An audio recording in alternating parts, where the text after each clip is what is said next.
تتآمن بالعمل الجماعي، فكوني متيقنه على ان كل واحد هز عليك الحمل من واحد الجانب، راه غادي المقود نتاع المسؤوليه غادي يكون ساهل شويه. يعني طلبوا مني باش نترشح للرئاسه ديال العصبه انذاك، وكان رئيس اللي قريب للقيادات على المستوى المركزي، صديق ديال السي بن عمر. كانت الديمقراطيه هي اللي سادت، واصبحت رئيس ديال العصبه ديال الشمال انذاك، وغيكون الرئيس ديالهم هو بن عمر، والكاتب العام هو بوبكر بن بده، اللي كنعتبره انا من بين احسن الكتاب العامين اللي عرفتهم الجامعات الملكيه المغربيه للرياضات. جيدو يستقل عن الكاراتي، بدات واحد بحال فوضى رياضيه، ولا داك الشيء ما مقبولش، كان خاصها شي تدخل سريع وصارم. اذن كنا مجبرين على انشاء 16 عصبه، وتما ماشي سهله 16 عصبه. الرئيس السي محمد مختبيل كان كينتمي لهذه الاسره هذه، كان بطل من ابطال الكاراتي ديك الفتره، كان تيمارس مع الكوكب المراكشي اللي المدير التقني ديالها كان هو السي حسن البحياوي، وكان هذا الفريق من بين اعتد الفرق ديال الكاراتي.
ودابا جيت نقدم لكم هرم من اهرامات مدينه فاس، استاذ كبير من العيار الثقيل، امين المال للجامعه الملكيه المغربيه للكاراتيه سابقا، ورئيس عصبه بازيد من 16 سنه، ورئيس جمعيه كاراتيه دو السعاده، هو الاستاذ سي محمد اليوبي. ومرحبا بكم سي محمد اليوبي في برنامج رواد في مجالاتهم. شكرا على الاستضافه، والف مرحبا الاستاذه خديجه. أستاذي الفاضل السي محمد اليوبي، تبارك الله تجربتكم كتكلم عليكم ومشوار طويل ما شاء الله. السؤال ديالي هو كيفاش جمعتوا من إطار كبير في الأكاديمية الجهوية للتربية والتعليم بفاس، وأيضا رئيس عصبة، وأيضا أمين المال في الجامعة الملكية المغربية للكاراتيه. في الحقيقة هذه التجربة جاءت بناء على تراكمات قديمة. اولا انا مارست العمل الكشفي وخضعت لواحد المجموعه ديال التكوينات في المجال الكشفي، والمجال الكشفي تيدعم تيعطيك واحد الدعامه تربويه نفسيه على مستوى التكوين بشكل عام. واضف الى ذلك اننا خضعنا كذلك للتكوينات في الأكاديمية ديال كيفاش ندبروا الأمور ديالنا على المستوى الإداري وعلى المستوى التربوي. كذلك تجربة انطلاقا من الممارسة، وكيقول لك التعلم بالممارسة، أنني مارست التدبير إلى جانب واحد المجموعة ديال الإخوان في مكاتب إدارية سابقة.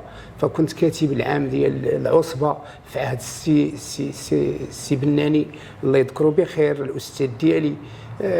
هذا هو طبيعة الحال. كذلك ما نساوش على أن أنا كنآمن بروح الفريق، وكاع هذه المجالات اللي اشتغلت فيها كنت تنشتغل في اطار الفرق. يعني انا كنحاول نفعل ان الاعضاء ديال المكاتب اللي كانوا معايا كل واحد كيشتغل من الزاويه ديال العمل ديالو، من المهام اللي موكله ليه في الوقت اللي كتكون تتآمن بالعمل الجماعي. فكوني متيقنه على ان كل واحد هز عليك الحمل من واحد الجانب، راه غادي المقود نتاع المسؤوليه غادي يكون ساهل شويه. هذا هو اللي كاين. سيليوبي، ممكن تكلم علينا كيفاش كانت البدايات ديالك في الكاراتيه؟ يعني كرياضه كيفاش اختاريتيها وكيفاش جعلتيها هدف سامي من الاهداف الساميه اللي كنتي كتناضل من اجلها؟ اولا مع مني كنت تنوين غادي نلعب الكاراتيه، لان كنت حصلت على واحد الميداليه ذهبيه في العاب عربيه ديال الكشفيه في الهوند وكنت لاعب يعني مهاري في كره القدم في الحومه ديالي، حومتي مولاي عبد الله فاس جديد. هذه الحومه اللي تنحييها من هذا المنبر ديالكم، واللي عطات واحد العدد نتاع ابطال وفنانه وسياسيين ورواد في المجالات ديالهم. نعم. بالنسبه لي انا كنت باغي نلعب غير الكره، ولكن الوالده ديالي هي اللي فضلت انني نمشي ندير الكاراتيه، وانطلقت في مازال عندي تقريبا شي 16 عام ولا 17 عام في 1975 ماشي 75 1976 كان عادي الله النضج الكاراتيه. كانوا اساتذه كبار تنعقل عليهم اللي كانوا الرواد الكاراتيه انذاك، لان كانوا قرابين لان الكاراتيه كان عاد جا. كان واحد المتر ديك الساعات متر كازي جا للدار البيضاء، يلاه سمعنا به ما قدرناش نمشيو كنا صغار. يعني هكا وزيدي عليها ان في ديك الفتره كانوا ظهروا الافلام ديال بروسلي وديال بصراحه هذا من بين المؤثرات اللي خلاتنا نمشيو واحد العدد كبير ديال المغاربه في ديك الفتره ديال الشباب انخرطوا في هذه الانواع الرياضيه في فنون الحرب، خاصه الكاراتيه. كان الكاراتيه والجيدو ديك الساعات هما اللي كانوا كاراتيه جيدو جيجيتسو، هذا هما اللي كانوا. سيليوبي، تحدثي لنا عن البدايه ديالك في المسيره الرياضيه ديالك، رياضه الكاراتيه. دابا واش ممكن تحدث لنا على طريقه التسيير والتدبير لهذه رياضه الكاراتيه، وتستحضر لنا بعض الاسماء اللي كانت شاركاتك هذا الحدث هذا وهذه التجربه الطويله؟ ما كانش عندي حتى شي نوايا، كنت كنشتغل ككتيب عام العصبه انذاك، وتنشتغل بغيره. انا قلت لك راه كانت عندنا تجربه ديال التدبير، كنت رئيس تاع جمعيه كشفيه وطنيه ملتزمه، هي منظمه الكشافه المغربيه الاسلاميه انذاك، واللي ولات دابا حاليا المنظمه المغربيه للكشافه والمرشدات، وهي عندها باع في التاثير التربوي. اذا خديت انا هذه التجربه هذه، وكنت كنشتغل بتطوع وبعفويه. فالاخوان هنا في مدينه فاس يعني طلبوا مني باش نترشح للرئاسه ديال العصبه انذاك، وكان رئيس اللي قريب للقيادات على المستوى المركزي، صديق ديال السي بن عمر، وكان انذاك رئيس الجامعه هو السي بن عمر الله يرحمه، هو رئيس نتاع جامعه الجيدو، ورئيس يقام له ويقعد، وكان واحد هذو هما الرواد الكاراتيه في ذيك الفتره. فبناء على الطلب ديال الاخوان والالحاح ديالهم تقدمت للانتخابات، وجا السي بن عمر، ورغم انه كان صديق ديال الرئيس ديال ديك الفتره، فانه الامور كانت بشكل ديمقراطي. يعني رغم ان الفتره كانت فتره ماشي هذه الفتره هذه، ولكن رغم ذلك كانت الديمقراطيه هي اللي سادت، واصبحت رئيس ديال العصبه ديال الشمال انذاك، وبالفضل ديال الالحاح ديال الاخوان اللي كانوا معنا، خاصه اننا في ذيك الفتره اشتغلنا انا قلت لك بروح الفريق، وكان عندنا واحد المجموعه ديال الاسماء اللي ما نساوش شنو ادات الكاراتيه في هذه العصبه هذه في مدينه فاس وفي العصبه.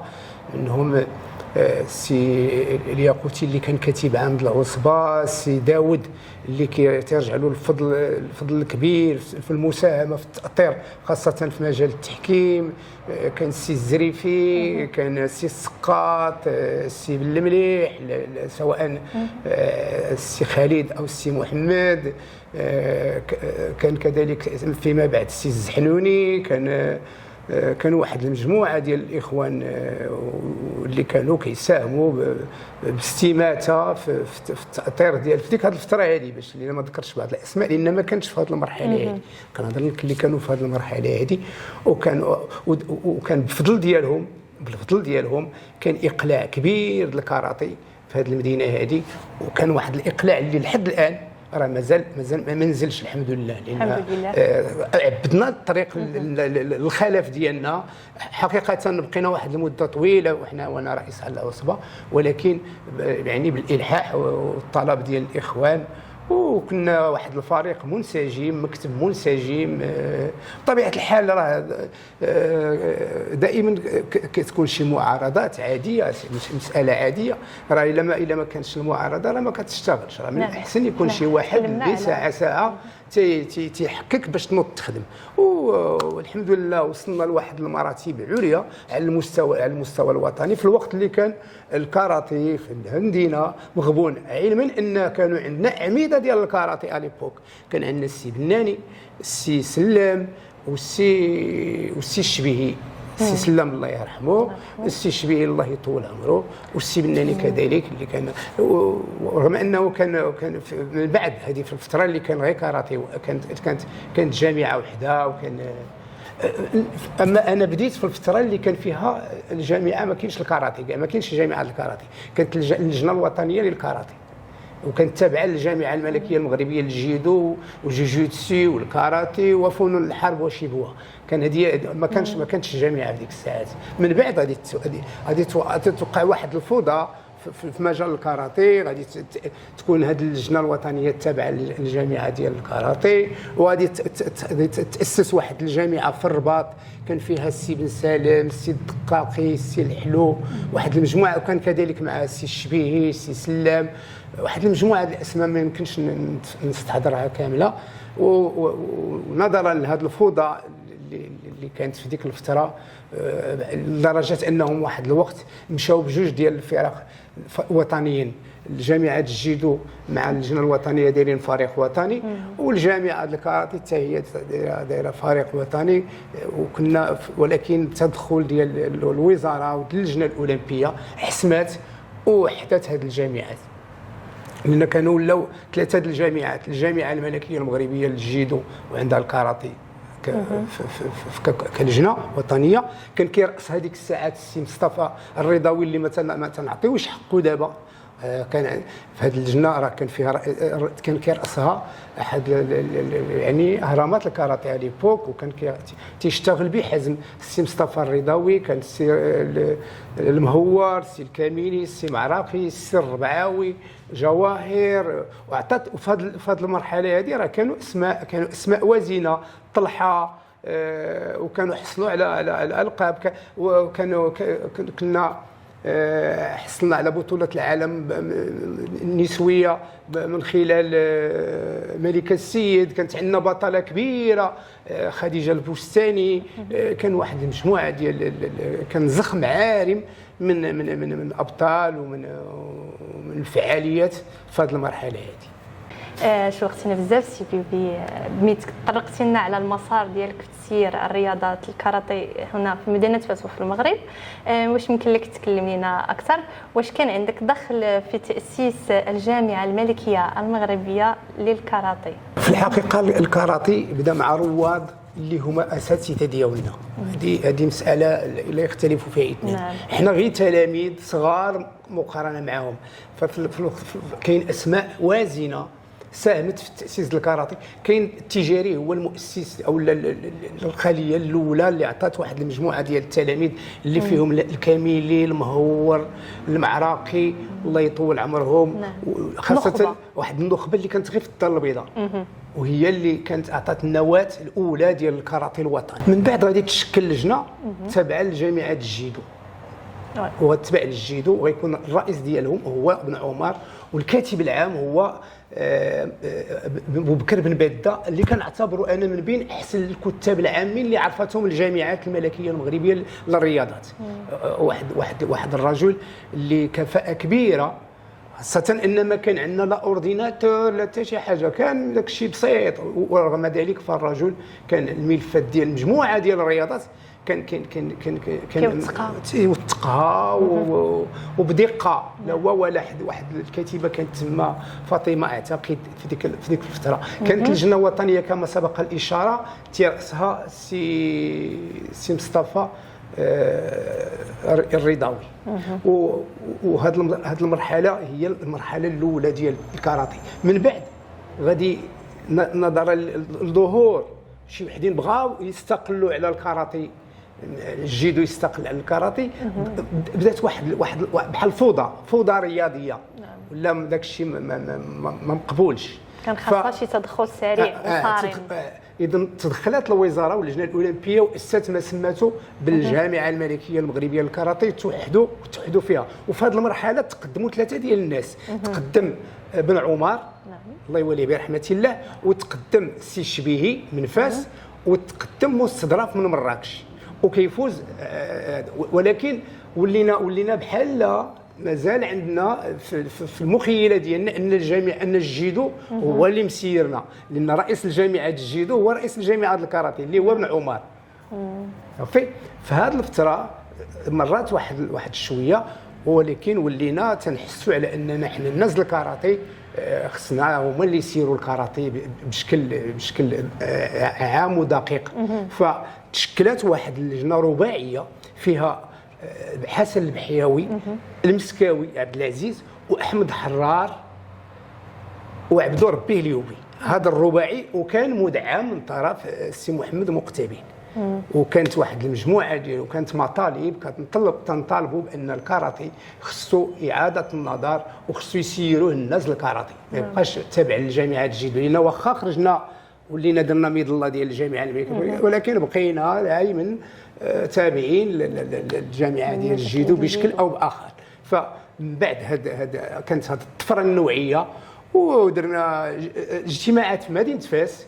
مازال عاقل في المنزل ديالي، اجتماعات في مدينه فاس، وجاوا الاخوان من جميع من ربوع المملكه، يعني جميع العصاب كانت ممثله في هذه اللقاءات هنايا. يعني هذا الرباعي كان هو الممثل ديال ديك المجموعه اللي كانت من جميع جهات المملكه انذاك، من جميع العصاب. ما كانوش بزاف العصاب، كان اعتقد 8 ولا هذا. ما نكره شيء انه سي حكيم يدير واحد، كاينين حتى دوك الاسماء مازالين عندي. هادو هما اللي في الحقيقه هذوك المجموعه هي اللي كان عندها الفضل. بطبيعه الحال كانوا عندنا شي وحدين اللي ما بغاوش بقاو تابعين للسي بن عمر، ولكن الاغلبيه كانوا ناس باغيين ان الكاراتي يكون غير مسير من طرف الناس الكاراتي، علما ان الناس الكاراتي راهم كانوا كاينين شي وحدين مع السي بن عمر. وهكا تم الاستقلال الكلي على جامعه الجيدو، وكيولي رئيس الجامعه انذاك هو السي حسن البحياوي، في جمع عام اللي حضر فيه حتى السي بن عمر، جمع بشكل ديمقراطي. وكنا متفقين بدائيا على ان السي بن عمر هو السي حسن البحياوي هو اللي غادي يكون مرشح، وهو اللي فاز في الانتخابات هذه.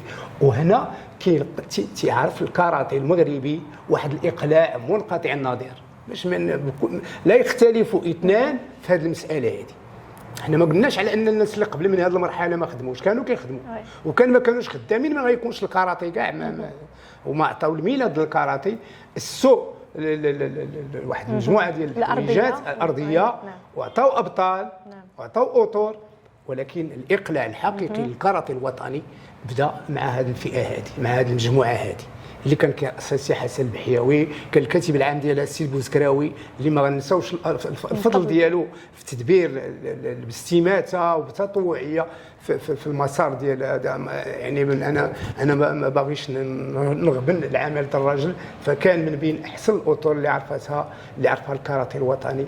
وواحد المجموعه كذلك، راه واحد المجموعه ديال الاطر اللي حاليا ما بقاش لشيء شي ظروف معينه، اما بزاف ديال ما يقال في هذه المساله هذه، سواء من اخطاء يا من القياده ديال الكاراتي او اخطاء ديال اللي ساهموا في ان هذه الاطر هذه تغادر الميدان، وعلما انها كانت مازال غادي تعطي ومازال غادي تساهم في تطوير الكاراتي.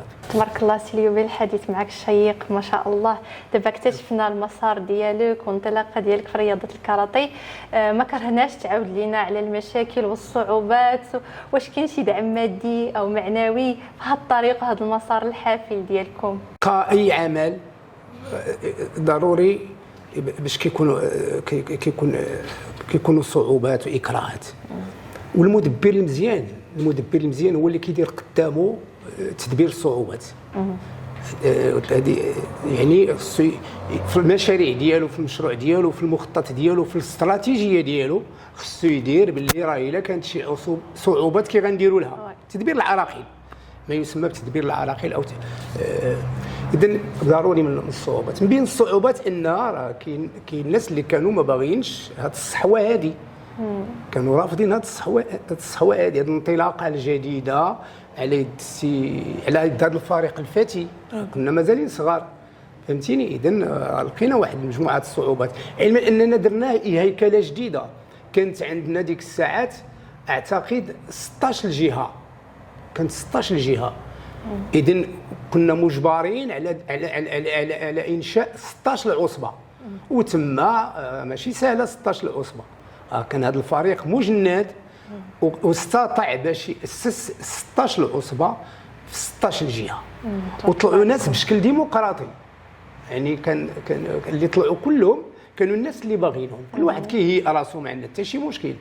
مي وحاولنا باش يكون باش الناس تكون، كاين اللي مثلا كان متشدد، كيعرف كيكون رئيس عصبه قديم وتابع للسي بن عمر، وكيكون شي واحد مازال شاب، راه كيبقى حتى هو صعوبات حتى هو. اذا الصعوبات ما خطات القياده المركزيه لهذه الرياضه ولا القيادات الجهويه. اذا كان كل شيء، وكان واحد المخاض اعطى عصب قويه قدرات انها تنجح العمليه الرياضيه، ويساهموا كلهم هاد الناس كلهم، كل جهه كانت كتعطي الغالي والنفيس، وكانت كتشارك بشكل عفوي وفوري وعن طواعيه، وكتبغي رياضتها، لان الناس الكاراتي كيبغيو الرياضه ديالهم، تيموتوا عليها، كيخلصوا عليها.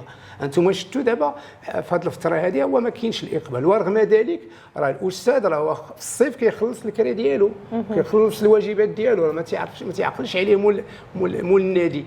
اذا رغم ذلك هذه الاكراهات هذه لا سواء المحليه ولا الجهويه ولا الوطنيه، فاستطعنا اننا ناسسوا واحد الجامعه قويه وولات من بين اقوى الجامعات. وبطبيعه الحال كان هناك دعم، كان معنا السي محمد مقتبل، راه كان دعامه كبيره لنا. الواقع هو هذا، ما نكروش، هذا كان من بين الاسباب ديال النجاح ديال ديك الفتره هذه. اسمح لي نقاطعك سي ليوبي، كما تكلمتي معنا مقبلتي في الكواليس عن الرئيس الحالي لجامعه الكاراتي بانه كان ممارس لرياضه الكاراتي وداعم لها، ممكن تكلم لنا اكثر عن البدايه ديالو في هذا المشوار هذا؟ في حقيقة سؤال مفاجئ. الرئيس السي محمد مقتبل كان كينتمي لهذه الأسرة هذه، كان بطل من أبطال الكاراتي ديك الفترة، كان تيمارس مع الكوكب المراكشي اللي المدير التقني ديالها كان هو السي حسن البحياوي، وكان هذا الفريق من بين اعتد الفرق ديال الكاراتي في المغرب. كانوا دائما واخدين البطوله كفريق وكافراد. والكاراتي في هذه الفتره بكل صدق كانوا مسيطرين عليه هاد المراكشيين والدار البيضاء والشرق وجده. الكاراتي المغربي في هذه الفتره هذه كنهضروا على الكاراتي بصح، كاراتي ديال البطولات ديال هذا كانوا مسيطرين عليه هاد ثلاثه المدن، مراكش والدار البيضاء والشرق. انا هذا الشيء اللي عارف انا، لان ما كنت صغير ونسيت شي حوايج، ولكن هادو اللي كنت كنعرفهم. وكان السي محمد مقتبل كينتمي للكوكب المراكشي، وبطبيعه الحال كانوا تبارك الله واحد الترداوي، واحد المجموعه الاسماء يسمحوا لي انا الا نسيتهم ما هذا، ولكن واحد المجموعه ديال الابطال كانوا تبارك الله في المستوى العالي، لا على المستوى التقني ولا على المستوى، وكانوا القنيطره تيسيطروا على الجانب التقني. هذا هو باش ما نغبنش هذوك الناس راه نسيتهم، وكان ابطال، كان عزيز كرير واحد البطل اللي هذا، والطلب البيضاء قلت لك، وبطله العالم ملكه السيد راه من عندهم، من مراكش، من هذا النادي هذا، وخديجه البوستاني كانت من الدار البيضاء وحتى هي كانت بطله كبيره، وكان واحد المجموعه ديال الابطال. سي اليوبي، طرقتي لنا في الكلام ديالك عن واحد البيريود، واحد الفتره زمنيه كان فيها الفوضى في الكاراتيه. دابا في وقتنا الحالي الان ما كتلاحظش ان هذه الفوضى بحال اللي رجعت شويه، كاين الاخذ والعطاء هنا داخل الجامعه الملكيه المغربيه للكاراتيه؟ هي الفوضى ماشي بداك الشكل اللي كانت فوضى مؤسساتيه. دابا لا، دابا ماشي فوضى، كاين واحد المجموعه ديال المطالب عند بعض الاخوان، كاين توقيفات ديال بعض الجمعيات. انا شخصيا لا يروقني هذا النوع من هذا، اولاد الكاراتيه كلهم ولادنا، هذه احنا اسره، في الكاراتيه كنقولوا اسره الرياضه، اسره الكاراتيه، بمعنى تنبقاو متشبتين بالاسره ديالنا. وانا اعوذ بالله قلت، انا من الناس اللي ما غادروش الكاراتيه، رغم ان كانت عندي طلبات من واحد المجموعه ديال الجامعات تيطلبوا مني باش نلتحق بهم، ولكن انا رايي، انا رايي كاع السياسي اللي كيبدل الحزب ديالو انا ما تيعجبنيش. اذن انا تنهضر على السياسيين من الرياضه، كل واحد عنده رايه. انا شخصيا من الناس اللي ما قدرتش نلتحق بشي جامعه او بشي فن رياضي اخر من غير الكاراتيه، وعلما انني بقيت دائما مساند للرؤساء العصب اللي ولاو مورايا، وبقينا محافظين على المحبه ديالنا والموده ديالنا. وبالنسبه لهذا الشيء اللي كاين دابا، كاين ناس اللي صواب، يعني عندهم الحق انهم كاين شي شويش ديالها، ولكن كاين عاوتاني المخيف ديال الجامعه في بعض الاحيان كيكون مزيان الجامعه تكون صارمه، ولكن ما نحاولوا الجمعيات ديالنا نخليوهم ما يغادروناش، يبقاو عندنا، لان اولادنا هذوك خصنا نحتضنوهم. ممكن تحدث لنا اكثر، توضح لنا اكثر سي محمد على هذا الموضوع هذا، فهو متشابك شويه. هو البدايه الحقيقه، انا نعطيك مثال بيا كيفاش كيدبروا هذا النوع من السلوكات اللي ما تتعجبنيش انا شخصيا. فشنو كيوقع؟ انا لا الوم رئيس الجامعه في هذه الحويجات، انا كنلوم اللي اعطى الفتوى لرئيس الجامعه خاطئه، او لا اللي دوك اللي تيقول لك اذا اتاكم فاسق بنبأ فتبينوا. فبعض الاحيان كيكون شي اطار غادي تيشتغل، وهذا تيجيو دوك الزملاء ديالو كيبلغوا رئيس الجامعه حوايج اللي ما كاينينش، او شي حاجه اللي وتيولي رئيس الجامعه تيتخلص من هذاك الاطار. ماشي هو اللي كيتخلص منه، هما كيتخلصوا منه. فمثلا انا كنت كنعرف كاتب عام كان غادي مزيان، هذا تيجي شي واحد كان طامع في الكتابه العامه كيقول للرئيس شي حوايج وتيبلغ له، تيولي بطبيعه الحال انا تياخذ شي موقف اللي ما وهكا تتم العمليه ديال ان الاطور كيمشيو في حالهم من هذه الجامعه اللي جامعه قويه، راه حتى بالاطور ديالها. اذن الخطا الا كان حتى ديال القياده ديال الكاراتيه وطنيا، فالخطا حتى ديال دوك الناس اللي كيكون معاهم زميل ديالهم وتيكيديو ليه. هذا هو. انا حنا اشتغلنا فتره ما كانش عندنا هذا الشيء، كنا كنتحبوا بصدق وكنشتغلوا بصدق وكنتقلقوا لان راه تنخدموا ب 12 ساعه وتولي تترعد، وتقدر تقول شي حوايج وما كيوصلوش للرئيس، صافي كتحل المشكل نتايا ديك الساعات، ما كاينلاش توصلها للرئيس وتقلقوا وياخذ حتى هو شي موقف اللي مزاجي. كما هو معروف السيليوبي، باش نوجدوا شي اطار حنا كنحتاجوا واحد الوقت، واحد المجهود كبير باش يكون عندنا واحد الاطار وازن في المكان المناسب، ولكن للاسف بجرة قلم يمكن نضيعوا هذا الاطار هذا. دابا شنو الحلول ديال هذا الشيء مثلا باش ما نضيعوش بحال هاد الاطر هادو اللي اصلا حنا وجدناهم لهذا المكان هذا في الاول، مع العلم ان الجامعه فقدت بزاف ديال الاطر والابطال بجرة قلم للاسف. كما سبقت الاشاره ان الرئيس تيتحمل المسؤوليه، ما قلناش ما كيتحملش، ولكن راه حتى دوك اللي معاه تيتحملوا المسؤوليه. الرئيس راه خص اللي يقول له استاذ هذه راه ماشي هي هذيك، هذا هو الواقع، هذه ماشي هي هذيك، ولا يوضح ليه شي حوايج اللي مثلا ما واضحينش عنده في ديك الساعات في داك الشيء اللي تنقل ليه.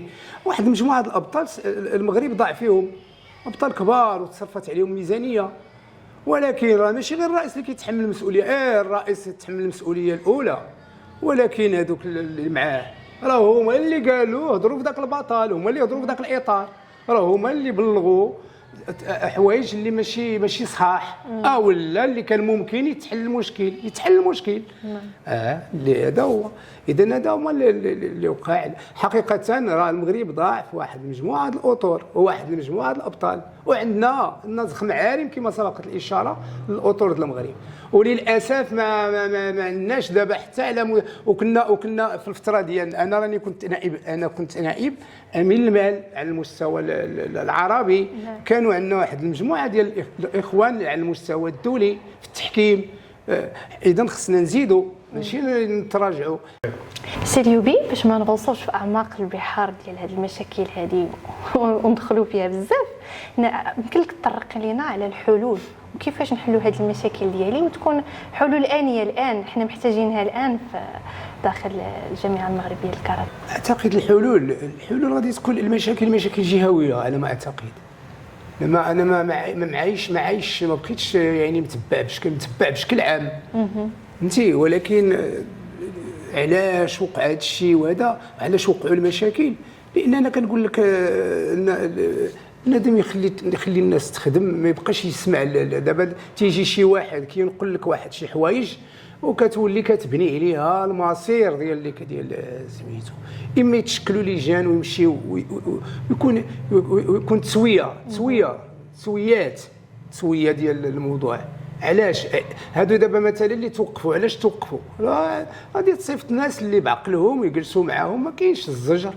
هما كاين، انا تنشوف جمعيات كانوا مع الجامعه وابطال واساتذه. انا شخصيا واقيلا وكانوا يهضروا معاهم يوليو، لان تيعرفوا غير الكاراتيه هما. واحد السيد مشى لشي جهه يدبر راسو كاع يمشي، انا يلتزم معايا ويدير رياضه اخرى الا بغى يديرها الله يعاونو، بغى يدير شي رياضه الله يسهل عليه، ولكن انا يلتزم معايا.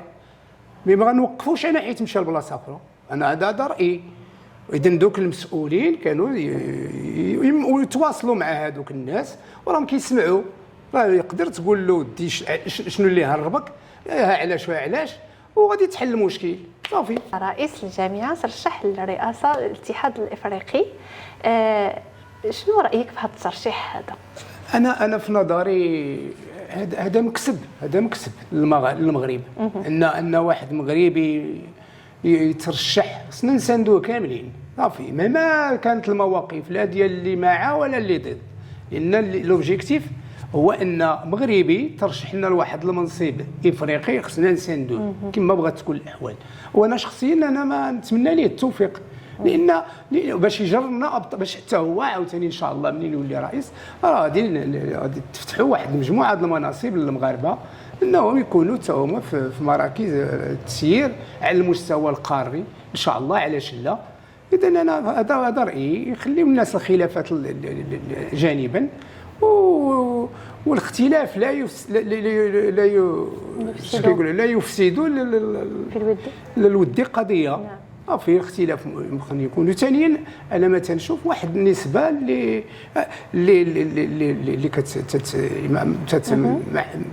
ما عجبهاش نسبة قليلة، كاين اللي شوية يعني مؤثرين، ولكن ما أنا في نظري الله يكثر خيرهم، أنا من باب ما في لا تطويل ولا إطراء ولا حتى شي حاجة. أنا واحد الإنسان اللي راهم عارفيني كنخدم الكاراتي، خدمت الكاراتي، وما عنديش استعداد كلي لا نساهم حاليا لا في التدبير ديالو وطنيا ولا في التدبير ديالو هذا. انا فقط كنصفق لاي عمل اللي مزيان. اذا كتقال السي ايوبي لكل مجتهد نصيب. اللي مجتهد يجتهد نعاون، وتنتمنى ان التوفيق والسداد لاي واحد كيطمح لشي منصب. هذه مصلحه مزيانه للمغرب، ما عندنا حتى شي مشكل.